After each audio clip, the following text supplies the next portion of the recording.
گمراہیوں کی رات میں نور ہدا قرآن ہے۔ داؤد علیہ السلام بہترین عبادت کرنے والے، بہترین عبادت گزار، آپ صلی اللہ علیہ وسلم کہتے تھے افضل البشر، اس لیے کہ بہترین انسان تھے اور بہترین عابد تھے۔ وہ دعا کیا کرتے تھے کہ مجھے اپنے گھر والوں سے بھی زیادہ اللہ آپ سے محبت کرنی ہے۔ یہ ایک ایسی سنت ہے انبیاء کی جو کہ اس وقت زندہ کرنے کی بہت زیادہ ضرورت ہے۔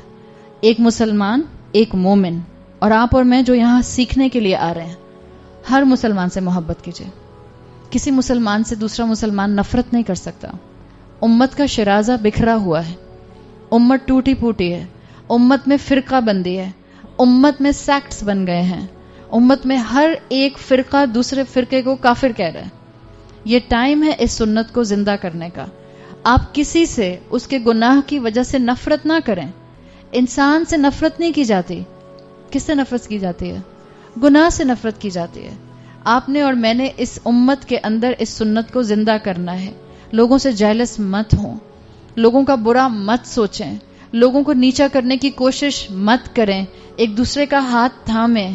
یہ عام محبت نہیں ہے جو ہم یہ کیٹیگری پڑھ رہے ہیں۔ بہت آسان ہوتا ہے یہ کہنا کہ میں آپ سے بہت محبت کرتی ہوں اللہ کی خاطر، لیکن انسان کے دل میں جب حسد آئے اور انسان اس حسد کو دبا کر اللہ کی خاطر اس انسان سے محبت کرنے لگ جائے، اس کا اجر بہت بلند ہے۔ اس وقت امت کو اس چیز کی ضرورت ہے۔ کیا ہم بظاہر سب انسان، ہم جتنے بھی لوگ یہاں بیٹھے ہیں، کیا ہم سیلفش نہیں ہیں؟ ہم سب بہت سیلفش ہیں، ہم سب بہت سیلف سینٹرڈ ہیں۔ ہم کہتے ہیں تم مجھے کچھ کہہ کے جاؤ گی کہاں پہ؟ تم نے کیسے مجھے ٹیڑھی نظروں سے دیکھ لیا؟ تم نے کیسے میری بات نہیں مانی؟ تم نے کیسے مجھے ہرٹ کر دیا؟ ہم سب اس وقت سیلف سینٹرڈ ہیں، ایگو سینٹرک سوسائٹی کا حصہ ہیں، تو سیلف سینٹرڈ ہی بنیں گے۔ مومن سب سے زیادہ دوسروں کے لیے سینسٹیو ہوتا ہے، اور ہمارا ایک فیوریٹ جملہ ہے سب کا، اصل میں نا میں بہت سینسٹیو خاتون ہوں، مجھ سے غلط بات برداشت نہیں ہوتی۔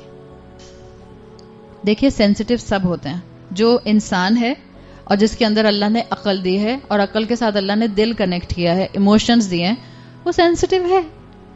جب کوئی آپ کو بلی کرے گا آپ کو تکلیف ہوگی، جب کوئی آپ کی بات نہیں مانے گا آپ کو غصہ آئے گا، جب کوئی آپ کو ٹیڑھی نظروں سے دیکھے گا تو آپ کو کتاب نہیں ٹیڑھی نظریں تو پڑھنی آتی ہیں، اور ہم سب کو ٹیڑھی نظریں پڑھنی آتی ہیں، تو ہرٹ ہوں گی، لیکن اپنے لیے مت سوچئے، دوسروں کے لیے سوچئے۔ اور اس وقت امت کو اس چیز کی بہت زیادہ ضرورت ہے۔ ہم بہت سی ماضی کی کہانیاں، ماضی کے قصے صرف اس لیے نہیں کمپریہینڈ کر پاتے کہ ہم سمجھ نہیں پاتے کہ وہ لوگ کون سے تھے جنہوں نے کہہ دیا میری 2 بیویاں تم ایک لے لو۔ ہضم نہیں ہوتی نا ہمیں یہ بات۔ جب اسلامک بردرہڈ ہوا ہے مدینہ میں، اسلامی اخوت ہوئی ہے، اور اس کے اندر لوگوں نے اپنی آدھی آدھی جائیدادیں تقسیم کی ہیں، کاروبار تقسیم کیے ہیں، گھر تقسیم کیے ہیں، اور یہ آپ کی اور میرے جیسے گھر تھوڑی ہوتے تھے، 4 بیڈ روم کا گھر، 6 بیڈ روم کا گھر، 5 بیڈ روم کا گھر۔ کیا خیال ہے آپ کا؟ اتنے بڑے بڑے گھر ہوتے تھے؟ ایک حجرے کا گھر آدھا کیسے کیا؟ آدھا حجرہ تمہارا آدھا میرا۔ ہم سے تو کمرے نہیں شیئر ہوتے۔ ہم کہتے ہیں 3 بیڈ روم ہے، 2 بچے ہیں، تو ایکسٹرا بیڈ روم تو کوئی بھی نہیں ہے میرے گھر میں۔ ہمیں یہ کہانیاں سمجھ نہیں آتی ہیں۔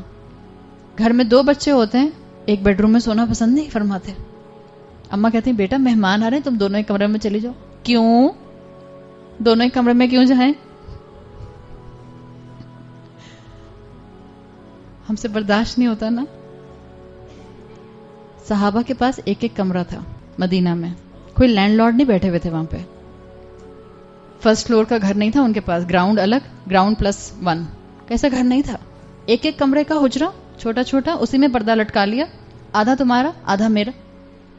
کاروبار شیئر کر لیے۔ اور جہاں تک بیوی کی بات ہے تو یاد رکھیں جہاں مسلمان مردوں نے اس بردرہڈ میں، اسلامک بردرہڈ میں حصہ لیا، وہاں سسٹرہڈ بھی قائم ہوا تھا۔ مسلمان عورتوں نے بھی قربانی دی تھی۔ ایسا نہیں تھا کہ صحابہ نے خود ہی کہہ دیا بس میری 2 ہیں میں نے ایک کو چھوڑ دیا۔ پورے کنزنٹ کے ساتھ بیوی سے بیٹھ کے بات کرتے تھے، اور اس کے بعد کہتے تھے، وہ کہتی تھی میں بھی اس قربانی کا حصہ بنوں گی۔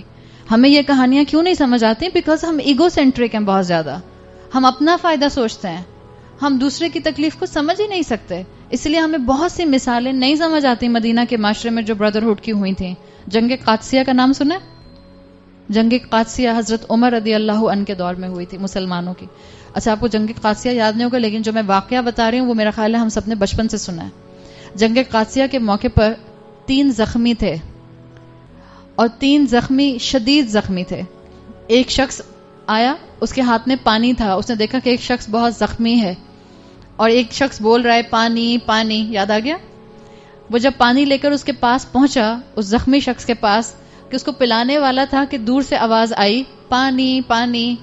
تو یہ جو زخمی شخص تھا، اس نے اس شخص سے کہا میرے بھائی کو پانی پلا دو. ہی از اباؤٹ ٹو ڈائی، اور وہ اس موقع پہ کہہ رہا ہے میرے بھائی کو پانی پلا دو. یہ پانی پلانے والا شخص اس کو چھوڑ کر اس کے پاس بھاگتا ہے، دوسرے زخمی کے پاس، اور جو کہہ رہا ہے پانی پانی.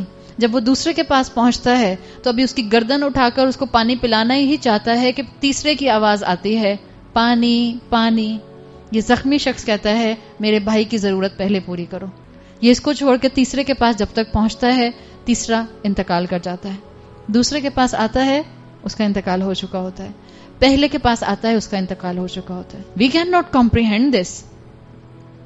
زندگی موت کا سوال ہو اور پانی کے ساتھ آپ کی زندگی اور موت جڑی ہوئی ہو، ہم چھوڑیں گے پانی؟ ہم تو سامنے کے والے کے منہ سے پانی کھینچ کے پی جائیں. ہمارا تو یہ حال ہے. ہم بچے بیٹھے نا یہاں سب، کیا حال ہے؟ اگر اماں ابا ایک بہن کو یا ایک بھائی کو کوئی تحفہ لا کے دیتے ہیں، ایک ادھم مچ جاتا ہے گھر میں. مجھ سے تو کوئی محبت ہی نہیں کرتا، میرا تو کوئی خیال ہی نہیں کرتا، یہی آپ کا فیوریٹ ہے، اسی کو کھلاتے رہتے ہیں، اسی کو پلاتے رہتے ہیں، ریسٹورنٹ بھی اس کی مرضی کے جاتے ہیں، میری تو کوئی مرضی ہی نہیں ہوتی. ایک انسان موت کے وقت میں جس کا اس وقت ڈپینڈنسی پانی پر ہے کہ اس کا سروائیول ہو جائے گا، وہ پانی چھوڑ دیتا ہے اپنے مسلمان بھائی کے لیے.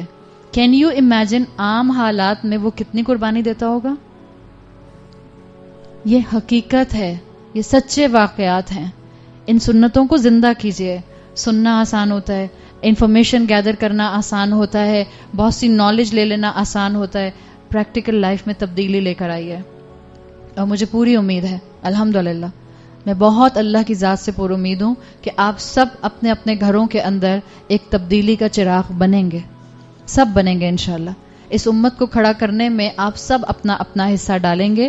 اصل میں اللہ تعالیٰ نے مجھے اور آپ کو ان چیزوں سے یہی بات سکھانے کی کوشش کی ہے. اپنی پرسنالٹی میں اس محبت کو آرٹیکولیٹ کیجیے، اپنی پرسنالٹی میں اس محبت کو ریفلیکٹ کیجیے.